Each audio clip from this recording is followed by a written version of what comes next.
Bum, bum, bum, bum, bum, bum. DuckTales. I believe we are live. We are. Do, do, do, do, do, do. I like looking at myself. Let's see. Why does it say upcoming? Shit should be right now. Oh, what's it? It does You're this. premiering it. It does this thing where I don't have it set for premiere, but for it will say that I set it for premiere, but then it kicks in and it isn't doing a premiere thing. Like, watch. Once I refresh this again, it's gonna be fine. Unless it really wants to fuck with me. See? Now it's live. Yeah, we're live. What's up? We're looking good. Bang. All right. There's a slight delay. Hello. Hello. Hello, my darling. Hello. Hello. Let's hear how we sound. We can start a doo-wop group. How's everyone doing out there? Yeah, we're live. What's up? Are you louder than me? A little bit, but you had your face down while you were doing that. Yeah. There's a slight delay. Hello. See? Hello, my darling. Hello. And the headphones are working for you? Yeah, sounds great. Maybe. All right, we're good to go. How's everyone doing out there? Jonathan, what's up? All right, we're going to start fucking recording. Here we go. And we are live Yes.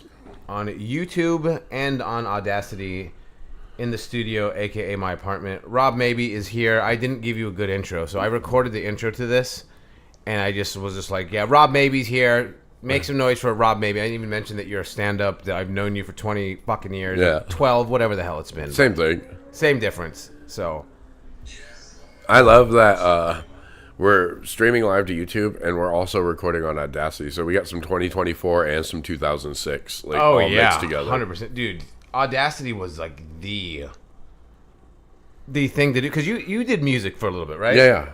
I went Yeah. to sound engineering school. I produced a few rappers, that type of thing. Really? Yeah. Do you remember, I think we talked about this. Do you remember the Society of Invisibles? Yeah, I have their logo tattooed on my arm. That's right. They're my homies. Yeah, we did some songs with them too back in and then there was like beef with them. Yeah, everybody had beef. Gutta, whatever his Yeah. name was like threatening to like come and like kill one of my friends. That's funny. Yeah. That's super funny. Yeah, it was like on some Facebook shit, like "come see me, motherfucker," blah blah blah. I was like, God, I miss rap. You Yeah. know? Who needs comedy when people are threatening to kill you via MySpace fucking DMs? Secret message board, 602 Streets or whatever. Dude, yeah, I'm gonna share this to everyone now. I've done a bunch of those guys for a long time. Rest in peace, Arlo. Rest Oh in yeah, peace, one of them Indra. died. Like two of them died. like a few years ago. Two of them died. Wow, Indra died, and then Arlo died like 2 years ago. that's very. All right, fucking kill Tony infiltrating my YouTube algorithm again. I opened it up and there's Tony sitting there like, All right, amazing. okay, I'm just trying to share this to Snapchat. Sorry for the awkward audio and In video. one fucking person watching. It's Jonathan from the UK. He said, good lord. Good lord.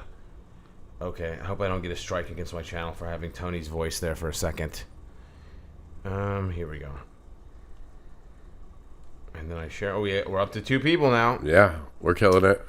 All right, Rob. So lay out the fucking groundwork. Who the hell are you? Why are you worthy of being on this podcast? And what do you have happening? Okay, so I'm Rob. I'm a comedian. I traveled around a lot growing up. We were homeless a bunch. I tell jokes to strangers because my dad didn't hug me enough. I'm doing a mini tour through Texas right now. We were in El Paso. We're spending the week in Austin. We're in San Antonio. Then we're back in Austin, and then we're going through Arizona, and it all culminates at Skankfest. Boom. Yeah.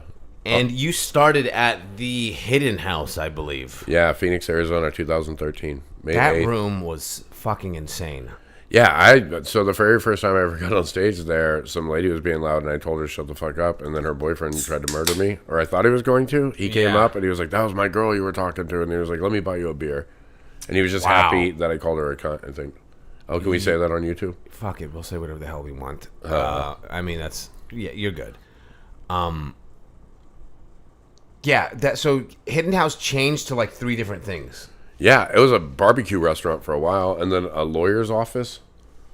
Yeah, and then they kept trying to bring back comedy, and then they tried to do like I did like a showcase there when they were like it was called like Blue Oysters or something like that, and we did a showcase, and they like closed down the entire company or like business like the next week. So it's like, oh, this is gonna be new comedy back at Hidden House. The fucking business went under because of the comedy show. I'm pretty sure the business, like that building in particular, is cursed. I think that's why I got into comedy. Like, it's some scary stories to tell in the dark shit. Weren't you just like living nearby and you just like stumbled in? You're like, I'm funny. No, you know what's even worse than that? I moved next door because Steve Maxwell said he would give me a spot every Wednesday. Steve Maxwell, what a legend. No, I started because Ari Shaffir told me that it was funny and that I should do comedy. Really? Outside of a show he was featuring on. Which show? Joe Rogan. My buddy was like, I have tickets Stand to Up this Live concert. or Yeah, what? Stand Up Live. Wow. He had a heckler, and he went out to smoke after his set, and I went out to smoke, and I started bullshitting with him, and he was like, oh, you're funny. How long you been a comic? And I go, oh, I'm not a comic. And he was like, yeah, you are. And I was like, yes, I am. And I'm still not sure if I am or not. You know? Yeah, I mean, that's amazing, though. So what year was that? 2013? 2013. Yeah. And then how long did it take you to get on stage after that? 2.5 weeks. 2.5. See, I like that. I mean, everyone's journey and path is completely different, and I respect everything, or I at least understand everything. But these people that like go sit in the back of open mics for 2 fucking years, and then they finally do it, like, just get on stage. You're never gonna be like, you have to do it in order to get the feel and just to get it out of the way at the very least. These people that think that somehow they're gonna have a plan, like I just filled 3 notebooks up worth of funny jokes that I'm writing That I've never told anyone ever. It's like I said, it's the equivalent to being like, I'm getting ready to play football by playing Madden. It's like, no, you have to get out there and get fucking hit and actually do it to have any type of gauge of what's going to work or if you're any good at it. Dude, if you have to spend 2 years working up the nerve to do it, you probably just shouldn't do it. Like, 100%. no offense, I get people are scared and like public speaking is whatever, but And it's public speaking on steroids because public speaking is just speaking. So once you start bombing, that, like, I mean, you can't bomb when you publicly speak. It's just like maybe people don't like you, but there's no feeling like, oh, I'm required to get laughs in real time, immediate reaction, and then it's not going well. That's worse than public speaking. yeah, just regular public speaking, somebody can disagree with the theory you're talking about during your TED Talk, but that's not a big deal. But when you have something set up where you say something and you're hoping they respond in a certain way and they don't, that's heartbreaking. Yeah. So the highs, I mean, the reward is way higher because if you publicly speak and you're good at it and people clap when they like you, it's just like, okay, but they still sit there in silence and listen to you. But with comedy, if you're crushing, the payoff is so much higher, but the bottom is so much lower. Oh, yeah, dude. Especially when you're doing well and then, like, the next day you bomb your dick off. Oh, my God. Nothing shakes you and makes you question what you're doing more than having a bad bomb after a great night the night before. Or even a great show. Like, the early show is great, and then the late show you bomb. You're like, fuck, I thought I figured this out. Dude, because a lot of comics talk about that you get a rhythm, and there is some truth to it for sure. It's like Thursday's a little clunky, Friday's better. By Saturday early, I'm in the zone. I've had it go opposite, where Thursday, or like if it's just Friday and Saturday, Friday, murder it. I'm like, oh, it's just going to get better, and then I just tank the rest of the weekend. And it's just like, how the fuck did I get worse? Like, sometimes it's the crowd a little bit. Yeah, the dynamic. And it could be that the crowd was just a lot nicer and more generous in the early show, and now the crowd is a little bit more realistic.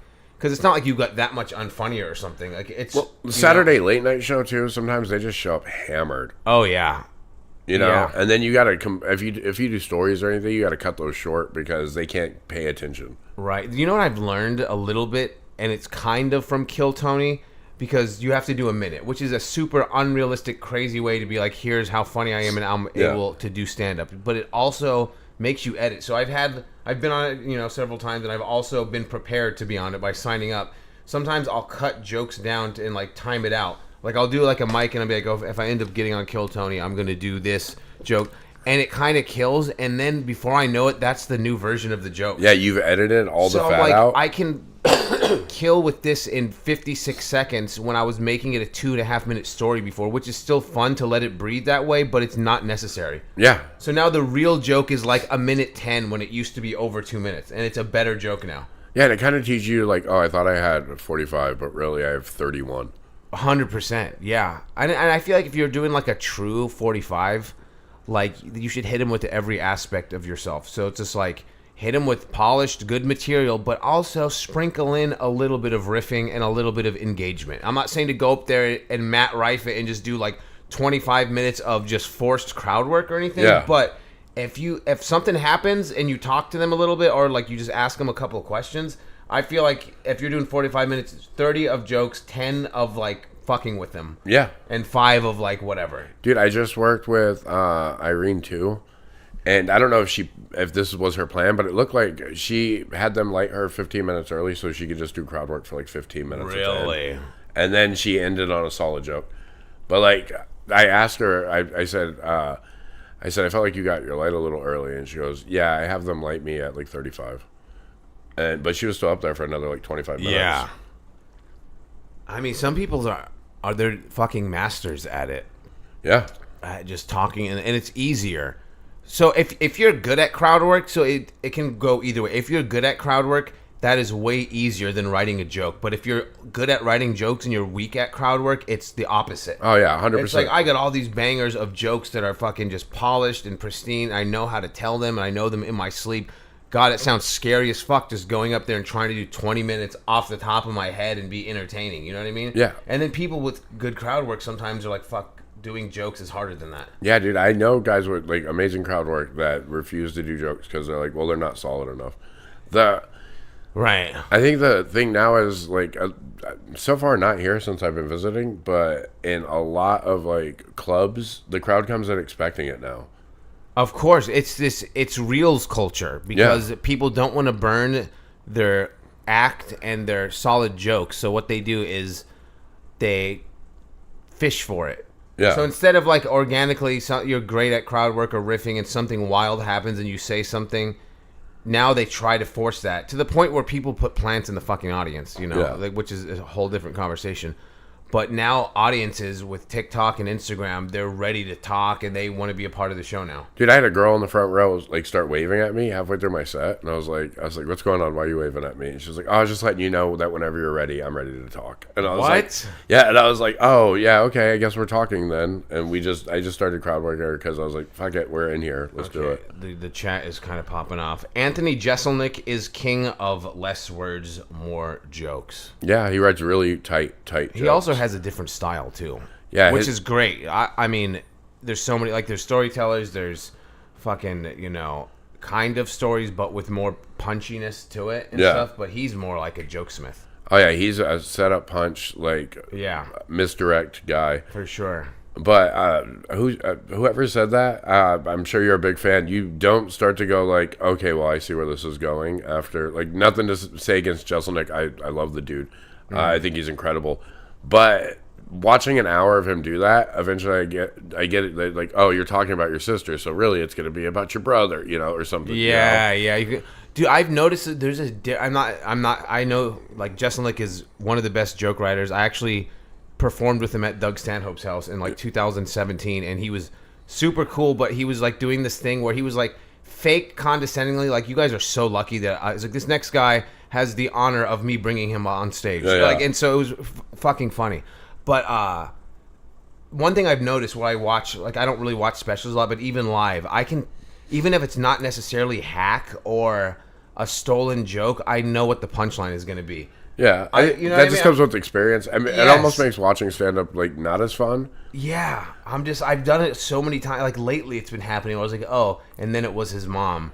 But that's one of the things I do like about Jeselnik is because sometimes I'm like, ooh, I know where this is going, and then it goes the complete opposite way. And well, it's like with movies. I watch so many fucking movies. Sometimes I can call out the twist like 45 minutes into the movie, and I'm right. Or sometimes I'm fucking wrong. So with movies, though, it's like now they think that you're going to think that's the twist, so we're not going to make that the twist, and that's what you think it's going to be now, because, like, why would they go to the obvious twist? But the opposite of the obvious twist is the obvious twist. So, you know what I mean? Yeah. And it just jumps back and forth, and you try to figure out, are they going to go obvious? Sometimes going obvious is better because no one's going to go obvious. Yeah, dude, I used to date a girl that I would go, oh, I know how this ends, like 10, 15 minutes into a movie. Yeah. And at first she was like, "Oh, tell me," and I would tell her, and then she started getting annoyed. So I'd go, "Oh, I know how this ends. Do you want to know?" And she goes, "Write it in your phone." I'd write it like then and put my phone down, and when the movie ended, I'd be like, "Look, I got it right." Yeah, you know? yeah. I mean, movies are very predictable these days. Yeah, well, they have to because Hollywood's not taking like a risk on something that's not predictable. Yeah, there's like a formula. But at the same time, people are shooting their own shit. Fucking A24 is making good stuff for the most part. A24 was, yeah, for sure. But for a while, I was like, A24 is like the stamp of like quality. Not always. Yeah. Like, it slipped a little bit lately. Oh yeah, they're letting it go. Did you see? Oh no, because you don't watch specials. Adam Sandler's new special. I have not seen it. So it starts out and he's like backstage and like a guy wants an autograph and all this other stuff. And I literally looked at my buddy and I go, "Did they get the Safdie brothers to direct this? Because it's making me anxious." And then at the end, one of the Safdie brothers directed the whole special. Oh my God. That's kind of cool. Yeah, but it's talking about plants. At one point, the keyboard falls through the floor. Like a whole bunch of stuff happens where you're like, okay, well, this was planned. Yeah, did you listen to him on Rogan? No. Yeah, I listened to it. It was good. So Sandler used to come to Tucson all the time, and Yeah. I found out it was because his sister lives there. Yeah. So it was like twice a year that people would just be like, "I saw Adam Sandler at the Tucson Mall," or "Adam Sandler spotted downtown," and I'm just like, "Why the fuck is he always here?" And I found out through the podcast that his sister lives in Tucson. And Yeah, she was dude. dealing with like health problems. So like he was like shooting around with the Arizona Wildcats last season. Oh, yeah, that's Just awesome. randomly, there's all these photos on their Instagram. It was like Adam Sandler's just shooting hoops with them. Dude, Hannibal Buress used to pop into Phoenix all the time, and it was because he knew someone really close to him. I heard it was his girlfriend, but it might not have been. Lived there, so he would go to visit family there. Yeah. So he would show up and do like a one-nighter, and then he would DJ at Cobra Arcade Bar. Dude, he like raps and DJs like more than he does comedy now. Yeah, dude. Dude, I saw him randomly. So like a year and a half ago when the Mothership first opened, this was like maybe the second open mic. I'm in line. Hannibal Buress comes walking by, looking stoned as fuck, and his hair is kind of grown out a little Yeah. bit now. And he kind of just looks at me and then keeps walking. And I look online, and he didn't perform at Mothership. He was just like stoned walking down 6th Street, and then didn't even perform anywhere in town. I was Just like, hanging out in Austin. Just hanging out in Austin. I was like, that is so strange. That's dope, though. I kind of respect that. Yeah, for sure. He was like, I just want to get stoned and look at homeless people. Okay, what are these people saying? Any 9/11 jokes? Any topics off limits? For YouTube, yes, but for on stage or personally talking to friends, fuck no. I think you can tell by the crowd's reaction whether it's off limits or not. Like, For sure, things can be off limits for that moment and that time and that set, sure. But like, if you're clever enough, nothing's off limits. for sure. Like- And then even if it bombs, it's like whatever. That's I would say if it came down to every joke ever spoken on stage, there's been way more that have bombed than have killed. Oh, for So sure. it's just like that's kind of a part of this, you know? Yeah, you have to have the freedom to say some wild shit and it not work. Of course. Because you learn, like, okay, well, I'm either gonna reword that or I'm not gonna do it again. Or you're like, oh, I know why that didn't work. Like, Yo, what's up, Terrence? We got a chat flowing right now. 7 people in here. Deanna is here. Terrence, what's up? Fuck yeah. Have you? What's like and this is such a cliche, and I feel corny asking you this since we're such like close friends and shit. What was your worst bomb, just for the listeners, or just one that sticks out? Where was I? High Side. It was a bar. I did High in Side, Sunnyside. yeah. I used to run it. Right. And one night, this guy was being an asshole. He was all loud, and I started roasting him. And I thought it was all fun and games, you know. And Yeah. I was bringing comics up in between them because that's the show I ran. Yeah. And at the end of it, I was like, I hope you guys all had a good night. Da, da, da. And I stepped outside, and I was smoking a cigarette, and he just came around the corner and sucker punched me super hard and walked off. And I was like, Really? yeah, he hit me, and before I could react, he was gone. And I was like, What all a right. fucking bitch. Yeah, I would say that one was the worst. Most of the time, Well, were you bombing too, though? I mean, if a guy punches you, I feel like you. I mean, but sometimes you might have just lit him up and humiliated him so bad because you murdered so okay. hard. My worst bomb is a week after I started comedy. With the same set that kind of killed at Yeah. Hidden House, killed for a dude that's only done it one time. Like, I felt really good. I went to the Turf. Oh my God, the turf. And I got a turf story in a second, but keep going. the set went so bad. I can't remember who was hosting, but when I got off stage and I did the same exact set, when I got off stage, the host goes, I don't know what that was, but I apologize. Wow. And I was like, man, and the crowd laughed. And then he was like, that was terrible. And he was like mocking me. Like, Who was it? I don't know. The name is right there on the tip of my tongue. Right. He's a white dude. He does a lot of Bobby Johnson shows. Okay. But he had to do it, because I bombed so bad. Right, Like, it was like 7 minutes of silence. I mean, I've done that as a host before, so I can't knock it. But it fucked me up so much that I was only a weekend. I was like, I don't fucking need this. I'll just go Yeah. back to painting graffiti and wasting my life away. Right. And I was like teared up. And then Nate Sinclair, do you remember him? Dude, he's from Tucson, yeah. Yeah, and he lives in Austin now. He showed up randomly at a show like 2 months ago, and I had like a fucking awesome set. So like, and it's a room I bombed in before too. Yeah, so I yeah. was like, this is a great night for him to see me for the first time in 10 years. Dude, so he was sitting on the patio, and I looked up to him. I thought he was really funny, and I came out and I lit a cigarette. And I was sitting there, and I was all teary-eyed. And I was trying to make sure he didn't see it. And he came over and he goes, "Hey man, it happens to everybody." And he just started like talking me out of my bomb. Yeah. Terrence says if I get a chance to come to Texas, I'd go see you guys' comedy show. Fuck yeah, appreciate Oh, yeah. that. What's up, Happy Hunt? Okay, anyway, Turf. Happy, I'm wearing the same shirt as yesterday. Don't judge me I'm for rocking that. this one. I think Happy Hunt bought me this shirt too. Did you buy me this one too? Or someone bought me this. I didn't buy this. I think Happy Hunt bought it. Anyway, so the Turf is this Irish pub downtown Phoenix, circa 2012 to like 2015. They did comedy there. He just talked about his experience there. One night I was there, and I don't want to say he's a legend, but he is a top 50 scorer in NBA history. Should be in the Hall of Fame. Tom Chambers. Okay. Who's a stamp of Phoenix. He owns businesses all around Phoenix. He does commentary for Phoenix Suns basketball. And he's 6'11", so he shows up with like two blondes on his fucking in each shoulder, towering over them. And he's like in his 50s. They're in like their 20s. And he's ordering drinks, king of the fucking building and all that shit. King of the Turf. The next day, he's on the news for getting a DUI. So I was like, holy shit, he got a fucking DUI last night when he shows up to the comedy, or it's an open mic. But apparently he like gave the cops a bunch of shit. Like he gave them the whole "do you know who I am" treatment. And fair enough, I guess. But did he say this is gonna ruin the tour, like Justin Timberlake said?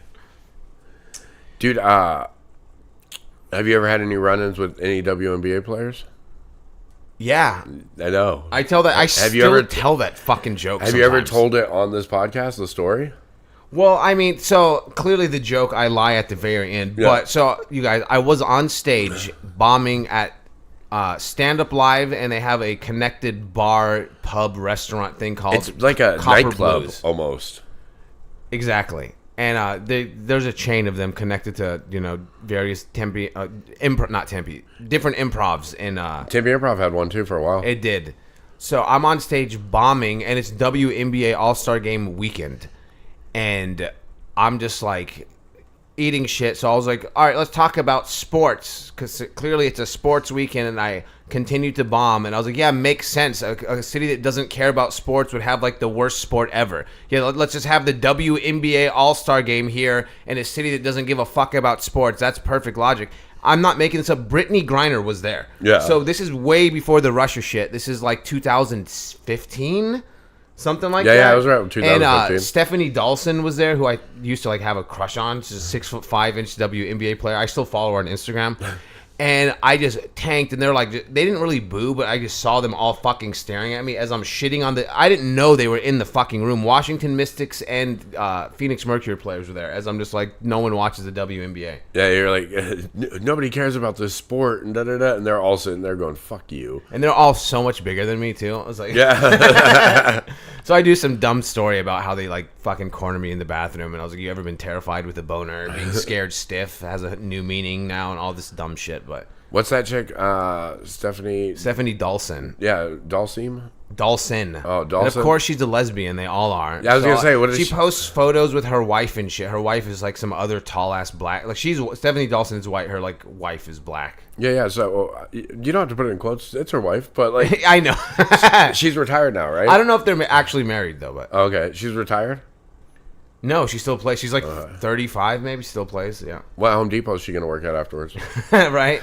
Dude, I feel bad because there's people that do love the WNBA. Well, it's like, well, they make $200 a year because of the people that... So people defend the WNBA. They need to make more money. And I'm like, name 5 players You have 10 seconds, and they have no idea. I was like, yeah, you'd rather watch Martha Stewart cook Thai chicken wings on HGTV than support the sport that you're so adamant that needs support. Yeah. If half the people that bitch that they don't make enough money actually fucking watch, they'd make money. If they just bought season tickets, everybody that said, hey, they don't make enough money, bought season tickets, then they would make plenty of money. Of course, yeah, 100%.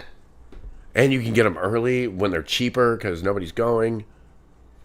Okay, someone's asking you a question. Has Rob heard of Iron Patriot of Kill Tony fame? We were talking about Iron Patriot That's earlier. so weird. Yeah, we were literally just talking about him today. Yeah, why? Do I look like him? Do I sound like him? Please don't say that. That's hurtful. Dulcim is from Street Fighter. That's why I said that. Right, Because she's right. 6'5", and I'm sure she has long arms. Probably. Yeah. Okay. Would y'all speak on female comedians in general? Eliza Schlesinger is alright and obviously hot as fuck. Okay, so I know people that have worked with her. Go ahead. yeah, me too. So weirdly enough, I dated this girl. She's kind of a bitch from what I hear. Go ahead. Okay, so I've always heard she was nice, but I dated this girl who was a lunatic. Yeah. I loved her too, which is fucked up. That says a lot about me.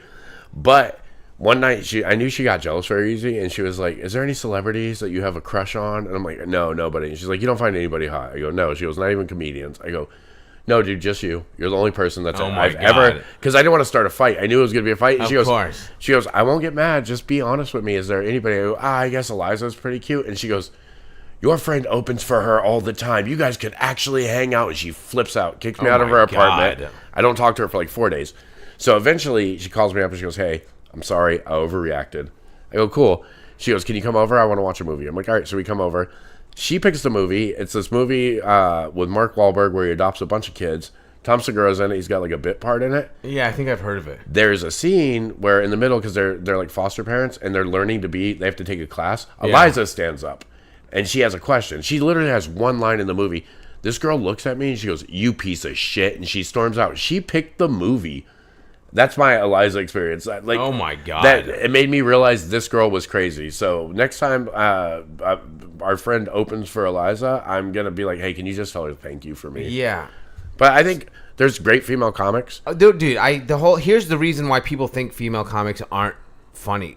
I mean, they are, but it's already hard to be a funny fucking comedian, and then there's 1/7 that are actually female. So statistically and per capita, there might be as many funny females as men in comedy. There's just so much less of them. Yeah, the ratio is different. Yeah. If a particular comedy scene has 1,000 comedians, then only 70 of them are women. Yeah. And out of those 70, there's probably 4 good ones. Whereas out of the remaining 930 men, there's probably 112 that are good. But yeah, yeah, exactly.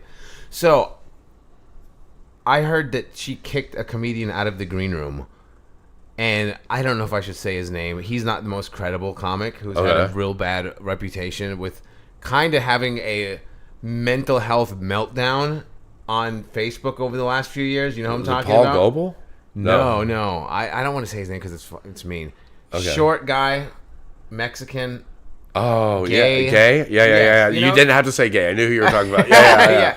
So he's He's a nice guy, but nice guy, he's been and- going through it for sure. going through it hard. He said that Elijah Schlesinger, like, he went into the green room he was hosting for at Stand Up Live or Tempe or whatever, and she said, she was on the phone, and she was like, this is a private phone call. If you could just leave the green room while I talk on the phone, I'd appreciate it. And he started to leave, and he said as he was leaving, he heard her go, I totally kicked the comic out of the green room. So, like, and then he said she was cold and just mean the whole time. But this is coming from someone who's had, like, a insane fall. I don't want to say fall from grace because it's not like, but he was a good comic who was getting club work. And Yeah, when I started, he was one of the few comics that were working clubs from Phoenix. yeah, for sure, 100%. And he got into drugs. We're not going to say his name, but if you cash at me $5, I will DM it to you. No, I'm joking. Yeah. I'm not that. I'm And not if- that if dirty any of a comics, person. There's some comics in Tucson who listen to this. I don't know. I look at my numbers. There's definitely, I don't know if it's hate listening, but there's some people in Austin that listen to this. They won't know who the fuck he is, but Arizona comics might know. From the details. I love him. It's just he's had his issues. I can't believe I Sounds said- insufferable. Yes, Yeah, I love how their name is Comedy Mothership. that's fun, Imagine it actually was the mothership. dude. I'm glad that you got that name. That's I don't know. I enjoyed Sarah Silverman So my bar is actually quite low. I call Sarah Silverman Hot Jesselnick. Hot Jesselnick, that's funny. Because she used to be all about the Shaq factor, too.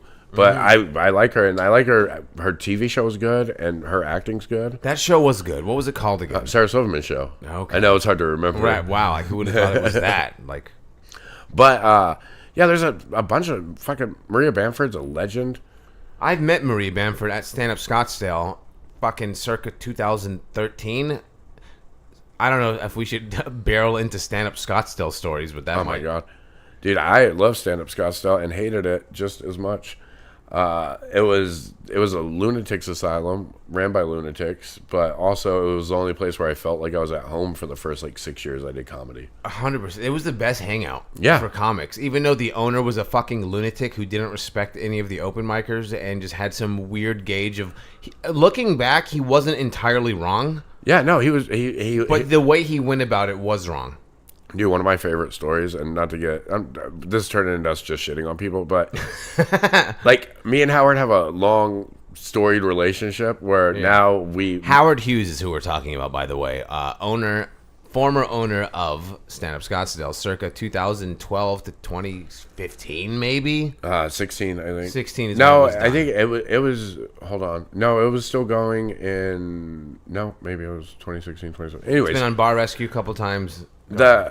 We definitely didn't like each other in the beginning, but I think there's a mutual respect now. Yeah. But my favorite story is he always preached to new comics, you have to be relevant, you have to be relevant, you have to be relevant. Your Yes, jokes that have was to be his- relevant. I That used was to his do big that. thing. I used to do that whole joke about him that the comics loved. Yeah, But I'd go on stage and make comedy. It's not about comedy. It's not about being funny. It's not about getting laughs. It's not about having fun. It's not about being entertaining. It's not about getting a reaction from the audience. It's not about jokes. It's not about writing. I just kept going, and the comics would be dying. Because that's what he would say. It's about being relevant. Yeah, so he preached, and they had that table in the back for the comics.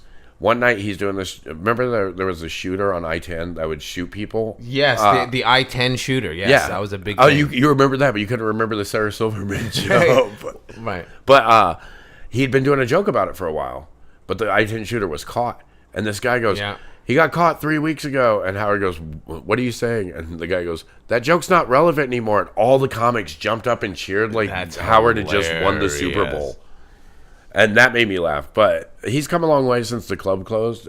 Yeah, and I do respect him, and we're cool and everything, and the stories are fucking legendary. Yeah, oh my God, dude. If you say, the crazy thing is, every comic that's worked since 2008 has a stand-up Scottsdale story. he Even had people that aren't from Arizona. He had a thing of seeing future potential superstars in comedy.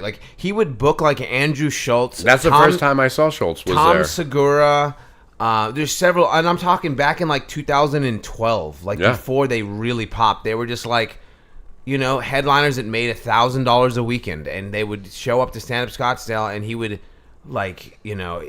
Go on right before them and do 20 minutes. Dude, we used to do an over or under, so he would do time, which you never do. After the show is over and the headliner's closed out, the host goes on stage, thank you, blah, blah, blah, blah, have a good night. Howard would go on stage and do upwards of 30 minutes of not just comedy, but crowd work and shitting on the rest of the comedy clubs in Phoenix. Commentary, he would talk about how his club was the only real club. I love that about him. Dude, I love that he was so uniquely himself. Dude, one thing he did that did make me laugh really hard is at the end of the night where the show should have ended 20 minutes earlier, he's on stage and he's getting in a confrontation with a dude in the front, and the guy wants to fight.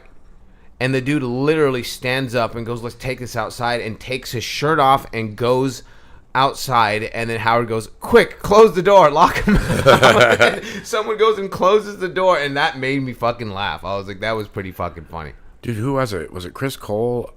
There was some headliner. Who's the guy? Chris Porter? Chris Porter. It was Chris Porter. Yeah, Chris Porter was arguing with the guy one time and jokingly took his shirt off, let's go, bro. And then Howard came out on stage behind him with his shirt off, too. Yeah. Well, no, what had happened, though, because, it's hard to remember exactly what happened, but I know multiple shirts were taken off that night. But at one point, Howard took his shirt off. No, here's exactly what happened. Howard took his shirt off, and he's just, jokingly, I'll fight you. My shirt's off now, too. Chris Porter took his shirt off, the headliner of the show who had already gone on stage, and goes behind Howard. Howard that's what he was doing. He was standing behind him, does not like know mocking him. that he's being mocked from behind, and he's doing like bodybuilder poses, and the crowd is going nuts, and Howard thinks that they're going nuts for him, and he's kind of standing up there like, yeah, I'm a big deal. And it was so funny. And then he eventually, after like a minute, turns around and sees Chris Porter's behind him. Yeah, and he's like, oh, womp, womp, womp. Dude, he got booked on a showcase at the Tempe Improv, and he still had his club at the time. And he went up, and they're like, Howard Hughes. And he goes up and he goes, this place fucking sucks. Why do you spend money here? He did no act. He just talked shit about the club. Oh, my God. It was so great. Dude, were you there when... And I love the improv. Oh, yeah. Dude, I remember when Lynn Koplitz went fucking nuts on Howard. Oh, my God. Me too. You remember her? Speaking of funny women, she's funny. Yeah, Lynn Koplitz incredibly funny. So Howard let a guy on stage from the crowd. So he was doing his aggressive crowd work. He let some heckler bro dude go on stage because he said he could be funny. Bombs, and then Howard goes up and mocks him for being terrible. And then when Lynn Koplitz goes up, she's like, Howard, you fucking piece of shit. She's like, you know how many comics would kill for that stage time, and you let some drunken asshole heckler go on stage? She's like, all these comics, they kiss your ass and pretend to like you because they have to pretend because no one could actually like you. And then you give an audience member time. Fuck you, Howard. And that's like the good clip. for her. She went off. I remember me and Clayton Perkins were in the back like, damn, she's going crazy. Dude, I wish I would have seen that. Dude, it was amazing. All right, know this dude named Malvo comes to mind in the middle-aged black guy with a black teen. It was, wait, what? Are we talking about murders? Yeah, they're still going on about the fucking I-10 shooter or something. Like, hell yeah, no, do your thing. yeah, let's talk about the DC sniper too. And you know, he was shooting out of the trunk. That's crazy. That was fucking crazy. The DC sniper, where the dude was shooting out of a hole inside of a trunk. That's smart though. You'll never get caught if nobody thinks I don't know to how check the the fuck trunk. I don't know how they got caught. Something happened. And then that was, I've heard that joke used as punchlines about how there's no black serial killers, and it's like the DC sniper, him and his son. Technically, those are all drive-bys. Yeah, dude, that's a funny way to put that joke. It's just like, there is a black serial killer, and he somehow turned in sniping people into a drive-by. Yeah. Too bad it's not relevant, or I'd say it on stage. We're sitting here talking about being relevant. Yeah, let's just bring up something from the summer of 2002. That's really gonna fucking hit home. Like the only black shooter ever. What is this? Okay. Oh, we got 12 people watching us right. Oh, it dropped to 11. Damn, you shouldn't have said anything. I know. So people listening to this think, oh, I could just lie and say there's 356 people watching this right now. For anyone on audio, 18,000 people are commenting. But it's 11 currently. I guarantee you once this ends, it's going to be like... It's 10 now. It's going to be dozens, okay? So fucking... There's going to be tens of people that listen to this on YouTube. What was I going to say? Oh, so we're going to do another public domain movie on here. Last night we did House on Haunted Hill from 1959 with Vincent Price. Kind of fun. Yeah, kind of fun. So we're gonna. It was later at night. Yeah, it was like at 2 a.m. So we're gonna go hit some open mics after this, and then come back, and yeah. Anybody send you any recommendations for the? Yeah. If anyone wants to recommend or help, dare I say, request by like sending a Venmo or a Cash App for a public domain movie that won't get us, banned Fired. on YouTube. And we'll stream it tonight and do commentary over it. There's got to be some fucking hidden gems we don't know about. There has to be. There has to be some low budget shit that just didn't pay to copyright. Yeah, I mean maybe if there's a show too, because sometimes like a web series, not a web series, but there's like a old television show. Yeah. That you have hundreds of episodes to watch, and that can be fun too. Yeah, that could be super fun. Okay, no. Last night movie stream was fun. Thank you, Happy Hunt. Oh, I never read the chat. Did you buy me this shirt, or did I make that up? Also, Rob is rocking this amazing Jason Voorhees. Oh yeah, it's Friday the 13th in a couple of days. Yeah, so I gotta figure out what I'm gonna stream that night. Yeah, I wish I could be there. I'm in San Antonio. If anyone listening currently is in San Antonio, come to Friday the 13th show, or more importantly, come to the Saturday the 14th show at Upstage. Yeah, anyone. I'll be at Upstage next week as well. I don't even know the fucking date. I just know sometime next week I'm in San Antonio a couple times as well. Okay, this person's giving recommendations, I think. Yes. Go for it. The Three Stooges. Is that really public domain? It was made in like the 50s. That doesn't matter though. Like, I mean, a lot of people have been throwing suggestions of shit. Like, just because it's 60 years old doesn't mean it's public domain. Because Yeah, it is. No, it doesn't. That's why Winnie the Pooh's public domain now. That's not everything though. Yeah, it is. There's a thing where you can't hold a copyright on it afterwards. There's no way, dude. So every single film or show ever that's 60 years old is public domain? I don't think so. That's why they use Beethoven and classical music and stuff all the time. Because All right, chat, set me straight. Is that real? Because I don't think it is. I think that a lot of things are capable of being public domain after a certain amount of years, but I didn't think it was everything. Okay, I so saw Dave Chappelle in the middle of nowhere, Ohio, where I went to college. Did his club open in Ohio yet? it was like an old firehouse or something. Yeah, Mickey Mouse will be public domain soon. Steamboat Willie is. It is by law. So, Colty. So, what is the year then where things become? Because there's some weird things that are public domain, like way more recent. Like we watched one from 1972 last week, Silent Night, Bloody Night, fucking horrible movie, and somehow that's public domain. They might not have just got a copyright. They for did it, some though. shit where they just didn't file paperwork or something. I don't know what the fuck they did, but Oh, if we could watch Last House on the Left, I think. dude, you want me to get fucking arrested? Yeah, like if I right. show that shit on YouTube, like what the fuck? And it's crazy, like the things that are on YouTube, but then are against the rules too. Yeah. At the same time, it's like pick a lane. Can we talk about this? People that are look, I get it. You want to be monetized and all that, but Yes. coming up with a whole new language so YouTube doesn't slap your fingers is fucking stupid. When they're like, he unalived himself because blah Oh blah my blah blah God. blah. No, dude, he killed himself. Unalived. He killed himself like that girl on House on Haunted Hill did 11 years after they filmed the movie. Hey, but we still got JFK files not ready for a pub domain. Oh, I know. That's fucking... Well, just like... I'm not actually going to say what I was thinking right now because it has to do with... And I'm not even taking a stance. Okay, when it comes to a particular, you know... President getting assassinated? I mean, inoculation, we'll call it that, for something that happened 4 years ago. They're not going to release, like, the public records of what it causes in people's systems for, like, 100 years or something. Yeah. Do you hear about that? It's like in the year, like, 2170, we're going to be able to tell the public what this actually does. I just think it's crazy that they're like, hey, we have the information. We're just not going to release it. Like, and they're like, oh, well, that's how the government works. It's like, no. Right. Like, we need Fucking crazy. I'm not political at all. On stage, I say I have 2 felonies. I couldn't vote if I wanted to, but Right. I just think we're all kind of fucked. But the fact that they're like, hey, we have documents. We have documents from the 80s that we're just now releasing now. Like, I get it if it's like national security or whatever, but Right. if it's like the Area 51 crash, that has nothing to do with national security. You should just Exactly. be able to go like, look what we found, guys. 100%. Well, just remember, like a year ago, they started saying aliens were real. That's, Yeah. So there was a meme that was just like, now the mainstream is saying that fucking aliens are real, and then the conspiracy theorists are like, they're lying. Yeah. What are you fucking talking about? Well, for the most part, conspiracy theorists are always going to say the opposite of the mainstream. So- exactly. So they could have spent 10 years going, aliens are fucking real. And then they're like, yeah, we agree with you. And they're like, well, you're a liar. It's not real. Like, 100%. They just want to be against whatever is considered the popular narrative. yeah. Everybody's an anti-hero. 100%. You guys together is fire. This is good. Well, hell yeah. yeah. Well, hopefully he moves here. 3 months.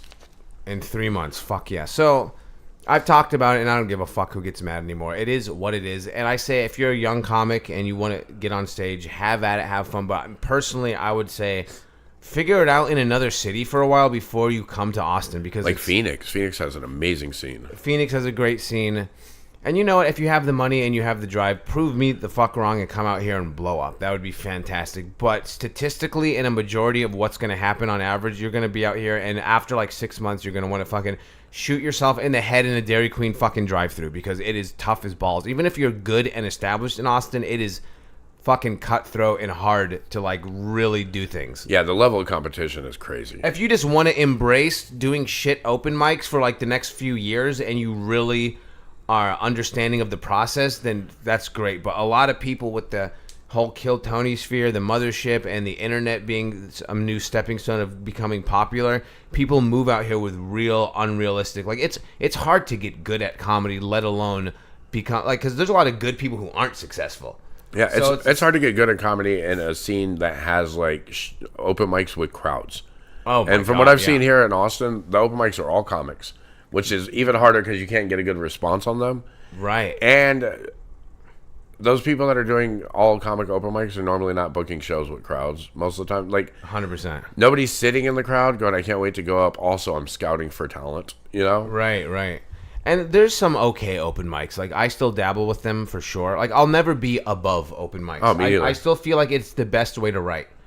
Like, here's the exception, I'll say. If your calendar is so fucking filled with legitimate showcases and, like, club dates and road work that you just can't fit any open mics in, fair enough. But that's very few. Yeah, You know what I mean? for There's, sure. there's comics in, there's maybe like outside of like the huge names that like moved here, but if you're just like a hitter in the scene who's getting booked a lot, like there's maybe like 5 people I could think of who I could say, okay, I understand how you'd never do open mics, but it's very, very far and few between though, for sure. I know people that are like headlining clubs all over the country, and they still have a part-time day job during the week because they need extra cash, and they still hit like 1 or 2 open Oh mics. yeah, what did Comedy Mothership said? Don't drag me into it. I blame Joe Rogan. I like this account. This is hilarious. Yeah, Mothership has definitely attracted, a lot of fucking people who think they're gonna win the lottery in comedy, and it's just like, have fun trying. And if, like I said, if you prove me wrong, you're a statistical anomaly and a fucking miracle, to be honest. But You at know? the same time, there's a little bit that's part of the dream is Of to course. be that anomaly. Yeah, maybe I'm just a bitter, jaded, 13-year in, just pissed off Yeah. a little bit. So I can be aware, and that's not a good mentality to have. And I try to put myself in check and have gratitude, and just I still love doing it. So that's what matters most. Yeah, But that's yeah, what keeps a you lot of me motivated. does get annoyed when I see someone that's been doing comedy for a year and they're like talking about blowing up and making it and shit. I'm just like, you don't even have 5 minutes. What the fuck are you talking about? Dude, the only thing that annoys me is when they're like 6 months in, but they have like $14,000 in camera equipment. Oh my god! And they're like, right. I have to film this set, and they have like a pro setup, which is great, good for them. Yeah, but they're yeah. filming it, and there's 4 comics in the crowd and no audience. Dude, I won't even. I've talked about him with John Carden before, and he's actually like been doing comedy maybe at the time, maybe like 6 years.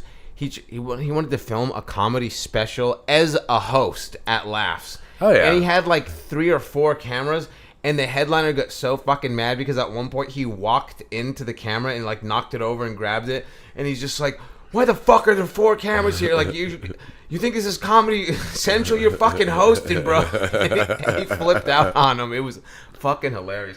I'll even say the head. I won't say the other comic. But the headliner was the dude who popped. Why can't I think of his name? Amir. Yeah, He Amir popped K. on Yeah. America's Got Talent. Yeah. He was the headliner, and the host was trying to film a special. And at one point, he just flipped out on him. He said, why the fuck are you have 4 fucking cameras? Yeah, that's got to be fucking annoying. What does a host do? Like 10 minutes at Laughs? Or Austin 15? is the LA for comedians. Yeah, I think he was doing like 10 minutes, dude. It was Yeah. crazy. I understand if you want a high level video. I get it, but it was just like, just chill out, dude. Yeah. Denton County. Oh, we saw that. Austin is LA for comedians. Yeah, because everybody It from LA is. moved here. A lot of people from LA moved here, and then a lot of people from New York moved here, and then just Dude, everybody from every scene is moving here, and that's the main reason that I want to move here. Because yeah. like, So I know I sound negative and disparaging for like young comics to move here, and if you want to move here, have at it. I actually hope you prove me wrong and fucking kill it. But just have the right attitude and realize it's as corny and cliche as it is. It's a fucking marathon, It's not a sprint just to pop on TikTok, But good established comics who like are really like ready for something to happen, move here. Yeah. For sure. Because the level of opportunity is insane right now. well, not only that, like, if you're trying to compete at the highest level, you should compete with everybody else that's Yeah. also at the highest So when level. I see like real LA comics and some New York guys, and then there's even random people that just live in Indiana and they're fucking good and they Yeah. move here, and that's awesome. But the people that just started watching Kill Tony 6 months ago, and they've been on stage 5 times, and they're like, I have $500 to my name and a 1999 station wagon. I'm gonna go chase my dreams. It's like, don't do that. What kind of stereos in the station wagon? Right? No shit. Yeah, dude, for sure. But at the same time, I remember Last Comic Standing. Chris Porter was on it, the one we were talking about. Shirtless Chris Porter. Last Comic Standing was great, and then they stopped doing it, and now you can't find it streaming anywhere. Did they pull it? Like, they just got erased? I don't know. I They think scrubbed it from the internet? there's one season on one streaming service, like Tubi or something, but that's it. Wow. Because I know it was NBC, right? Yeah. And then it was like some like game show network or something, like some like streaming service type of Where it's all reality and game shows. and it shit. wasn't like a legit, like, it was like not internet, but it was something. And then they started doing it again, and then it stopped entirely, and then now, like you said, you can't really find it. Yeah, the last season that I remember had Monroe Martin on it.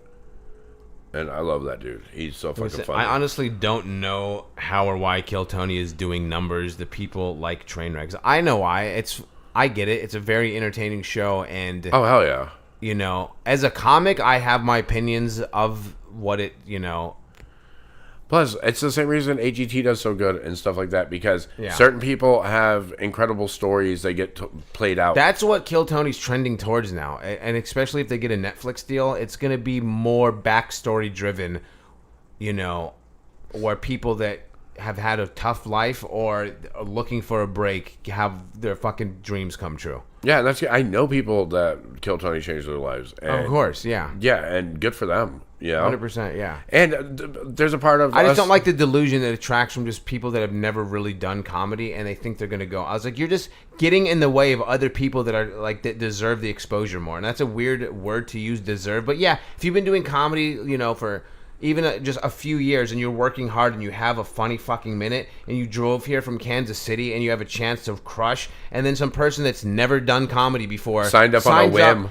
and they know is it a fetish to get brutalized and humiliated in front of 2 million people by one of the best roasters of all time? Is like, do you get off to that? Like, why would you set yourself up for such a fucking, I think that might actually be train it. wreck. Because It has if you're to such be. a big Kill Tony fan, in your head you probably go like, oh, it goes two ways. Either I do great, or I do terrible and he roasts me, and that's my favorite part of the show anyway. You know? Yeah, well, he says, who here likes when comedians do good? They woo. Who here likes it when comedians do bad? Yeah. They like it better when people eat shit. Dude, I think we all do a little bit. There's like a Schadenfreude where it's like you want to see other people struggle sometimes. Dude, sometimes comics bombing is funnier than just like with movies. So like sometimes we love movies that think that they're being actually like horror films that are so stupid that they're actually fucking funny. Yeah. But it's because they're actually trying to be scary, and it's such a swing and a miss that it makes it funny. So when comics are trying to be funny, it's so bad, sometimes it becomes funny. It becomes a horror movie. Yeah, it becomes a horror movie, exactly. Dude, sometimes I've seen friends of mine that are actually super funny go up there and something just doesn't connect and they bomb. And that's gotta suck when you know you're funny. Oh, yeah, and you have a bad set. So this dude said, you're either funny or you're not. We don't care about backstory. I mean, Yeah, for sure. But if somebody's getting an offer to do like yeah, and the backstory can be more than just like you can still be funny as fuck, and the backstory is what adds to it. It's like you've had like, oh, your dad just died of cancer and you've been living in your car for fucking 6 months and you've been working at comedy for 15 years, and then you murder, and Tony offers you some arena show and you start crying. You can't tell me that's not powerful and the audience isn't going to like that. So like you are TikTok's right gonna eat it overall. up. That's what I'm saying. So if it's not just completely force-fed into someone that's undeserving per se, that has some story that doesn't matter because they're not even funny. Dude, I wonder fair if enough, it works but the opposite way. Like if some dude kills or some girl kills, and then Tony's like, "Tell me a little bit about you." I can't do a Tony voice, but like it's higher pitched and like feminine. So what do you do for a living? Yeah, and it's like, oh, tell me about yourself, and then they're like, "Oh, my dad owns a dealership, and I have a trust fund." I wonder if that people would be like, "Fuck this guy." oh Like, my god, yeah, no shit. It's like, well, I come from, I'm a trust fund kid. My dad Yeah. actually, owns skyscrapers in Manhattan. my dad is Michael H.E.B. Michael H.E.B. Like the Michael. Dude, Tony would give him a fucking permanent spot on the panel. He loves H.E.B. so much. I get it, dude. There in upstate New York, there's a grocery store called Wegmans, and Okay, it's I've my heard of favorite Wegmans. grocery store in the whole world. Nice. Like it's all your favorite grocery stores combined into one, and then like a little bit extra. It's like they're always looking out for you when you get there. Right. I love it. So everything you're saying, Relic, is she's like Jewel, the singer, was a star of the talent and beauty, not because she lived in her car. I disagree that living in your car adds to the struggle in the story. People love a fucking story. Literally, the first like thing the I point you read just about made. her was that she lived in her car. Like the Rolling Stone article that I read that put me onto Jewel when she did that. You can save yourself. Was literally like this woman lived in her car and her teeth aren't perfect. Like that was Yeah. like the whole thing. Exactly. This snaggletooth bitch had to live in a fucking Chevy for 6 fucking years. I'm sure it wasn't like that, but Yeah, she was on the bus sometime too. Did she sing that song too? What if God was one of us? That one, but what was that other one? Like dreams last for so long, even after you're gone. God, I haven't even. meant for me. Was meant for you. Was that her? Yeah, I think so. Oh, damn. Or they're all the same to me. I don't think it was her. Like, who the fuck knows? Was it Lisa Loeb? Maybe. But yeah, Someone look it up in the chat. Who the fuck saying that dreams will last for whatever the lyrics are? I agree. Talent should be the main thing, and also backstory might not matter to you.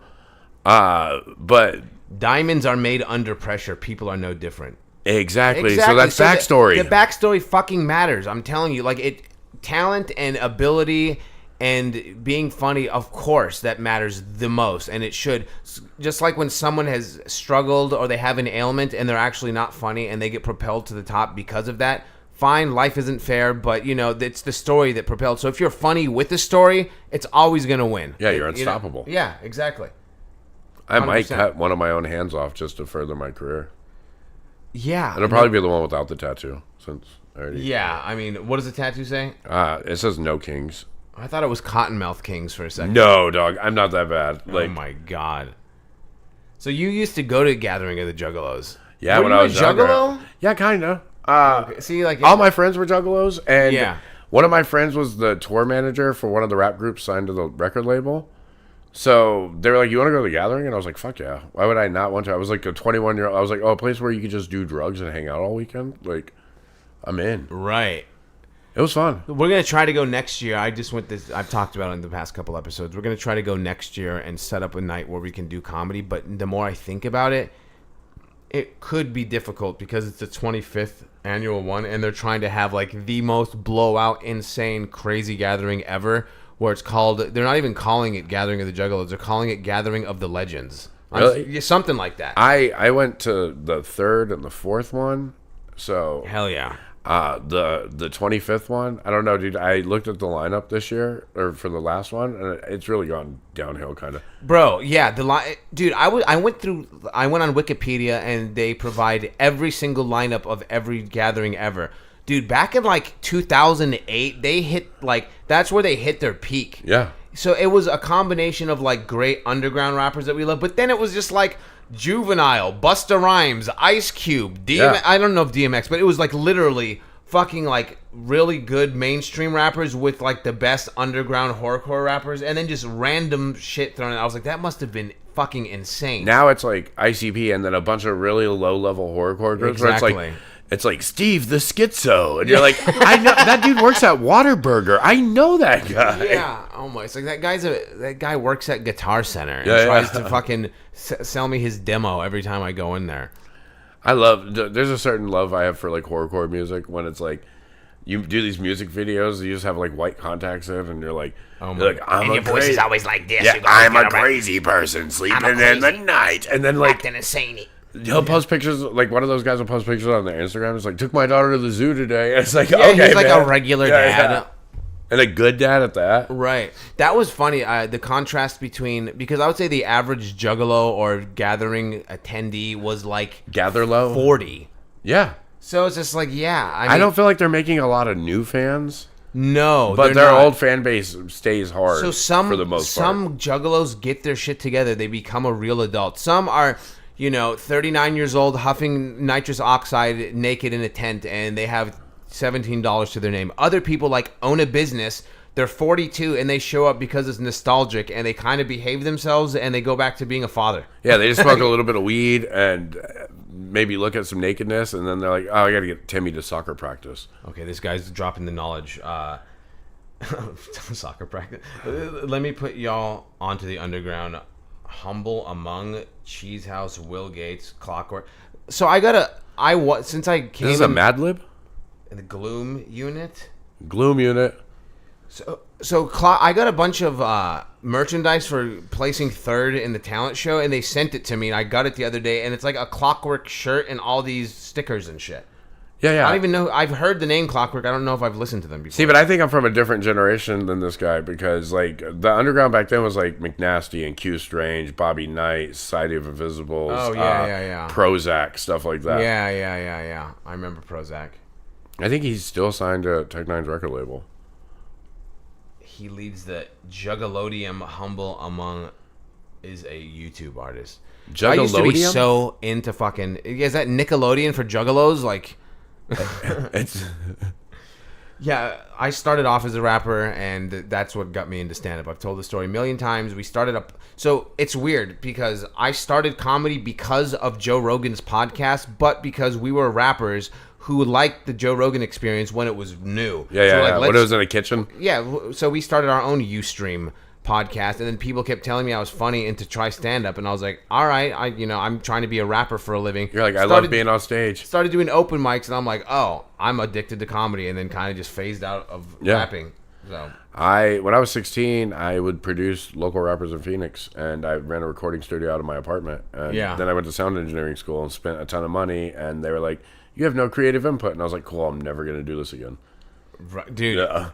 Also, like, as much as I love underground rap and the whole process, because I used to make beats first and foremost. So, like, the whole process of making a beat from scratch and then writing lyrics to it, recording, and then adding the ad-libs, adding the filters. Someone more knowledgeable than me would master it, and then listening to it. That was the best process. Yeah. It was so fucking satisfying to be like, damn, that's all us. Dude, that's the we thing. Made that. With music and comedy that are completely different, like, you can spend 6 months in your bedroom and write a whole album. And even if no one likes it, it's still an album. If I spend 6 months just writing jokes and then I go tell them for the first time and no one likes them, that's not jokes. That's spoken word. Yeah, you're just a guy talking. Yeah, you just wasted 6 months. 100%. Yeah, man. I like that this Pig dude... Latin Productions, yep. I like that this dude came out of nowhere and was like, yo, let me put you onto the underground. I love that. Yeah, it's fucking amazing. I think he started... Did you start following me because of The Gathering and all that? Because I went live so many times. Like, I was talking about that joke I've been telling because it kept auto-correcting gathering of the Juggalos to fathering of the Juggalos. Yeah. And I'm so like, funny. there's no fathering that equals this. Like, if people were fathered right, like, the Gathering would have never fucking existed. People would have, like, real jobs and an actual, like, you know, you wouldn't be 38 years old huffing nitrous oxide painted up like the Joker. Dude, if you were fathered properly. My dad he's all right and terrible at the same time. And I went to the second gathering in Peoria, the third gathering, and the fourth gathering. So you're right. Yeah. I'm kind of, a part of me is sad that I never went prior to this year. Because I'm 38 now, and I was like, I had all those years to really go. And I don't drink, and I barely do anything, you know? So I'm just like, I'm mostly pretty much sober. I don't smoke weed. I don't drink. I don't do hard drugs. And I kind of have my life together somewhat. I mean, I'm still chasing comedy like a lunatic, and money's hard to come by. But I would have had so much fun if I was like 30 or 27. If I was a party mode, that would have been the greatest shit ever. Dude, I might have actually died, actually, now that I think of it. Like, there's a chance I could have fucking died. Or something. You want to hear a crazy story? So ICP has 6 Joker's cards or whatever. Yeah. The 6th one was the final one, and they did a seminar explaining it. And I was sitting like 4 rows deep. At one point, he mentions, Violent J mentions his brother, Rob Bruce. And me and Rob are both named Rob and have the same exact birthday. We're like, he was a little older than me, but the same day. And I started yelling out, Rob Bruce. And there's a DVD of this seminar. You can hear me start saying, Rob Bruce, Rob Bruce. And then it cuts to the crowd, and I'm dead center right in the middle of the crowd. Oh my God, that's fucking awesome. And I'm wearing clown paint. Hell yeah. So we have YouTube channels and wrestling. You could be the comedy side. Fuck yeah, dude. Let's get down, dog. Let's do it. So we're probably going to go and do this open mic downtown, the Lucky Duck, which is a good. I mean, it's a wild open mic. It's outside. There's usually a crowd, but it's one of those things where like it's like a revolving crowd. So like you'll see someone up there doing well, and then a huge table of the biggest laughers leave, and then you're on deck and you go up and eat a bag of dicks, and you're just like, if I had that table, I would have crushed. Like Whatever you got to tell yourself. whatever you're gonna tell yourself, and even if you're right or wrong, it's like either way, this is what's put in front of you. You have no choice. Do what you gotta fucking do. But yeah, Lucky Duck is wild. I've seen a dude pull his dick out there. Literally, the comic said something about how you got a little dick, and then he pulled his dick out, and it was kind of little, and he admitted it. He's like, I'll prove you wrong. Fuck. He's like, yeah, and I was like, what? And he did it a couple of times, and then I guess last week a comedian almost got attacked by a guy. They had to pull him. I almost got in a fight there before with the food truck guy. Yeah. When Oh yeah, that was the story you were telling me. yeah, because I tell this story about like my neighbors were like gonna fight, and this dude is yelling super loud, like, I don't give a fuck, bitch, I'll go back to jail. And this woman's screaming, get out of my apartment, what are you doing? And I'm like standing up, I'm like, this might be the time to call the cops or go outside. What? And then some other dude who sounds bigger and blacker than both goes, well, y'all shut the fuck up, you done woke up my baby, I got a whole ass baby. And they calm down and go, oh shit, we didn't know there was a baby. And then everyone just stops and it's dead silent and it's confrontation over. So I was like, that's all it takes is having a baby. Not just a baby, a whole ass baby. Whole ass baby. I got a whole ass baby. And I was like, what is it with black people saying whole ass baby as opposed to a quarter of a baby or 1/3? And this dude who was like a black guy took it as me being like racist, and he worked in the food truck and started like yelling at me. And I started yelling at him, and then I just started roasting him because he said that I sucked. And I was just like, well, you have to work at a fucking food truck to pay your bills. And we kind of just went at it, and I felt like he was going to come and try to punch me. And then it was like also like 25 degrees out, and there was only like 5 people there. So it was just a dire situation anyway. But yeah, I don't know what. Yeah, Lucky Duck. That's where we're going. We're going to hopefully finish the fight that was started in December. What's that? I said we're going to hopefully finish the fight that was started in December. Yeah, no shit. It might have been like March, but it was insane. I mean, just because that place is usually packed, like 70-something comics sign up. So it starts at 8 o'clock and goes till 2 a.m. Yeah, that's nuts. Insane. 6 hours of comedy. But I know Alden Schaub is a gem of Austin, Texas. If you're listening in Austin or if you ever come to Austin, he's the man. He's one of my favorite people in comedy. He runs it. He guest hosts people all the time. And he does featured comedian of the week sometimes. I've done it. He pays you decent. You get to do like 15 minutes. So it's it's the shit. Well, hell yeah. So I think we're done, actually. We'll be back here in a few hours doing a movie. We're going to do another public domain. Follow me on Instagram and figure out a way to actually DM me or comment on something on here. Let me know if you have a suggestion for a public domain movie that we can rip apart later. And follow me on Instagram, too. Yeah. Where can people find you? Rob Maebe, Maebe. Rob Maebe on Instagram. So, as you guys know, until next time, kiddies, stay safe, stay healthy, don't be a bitch.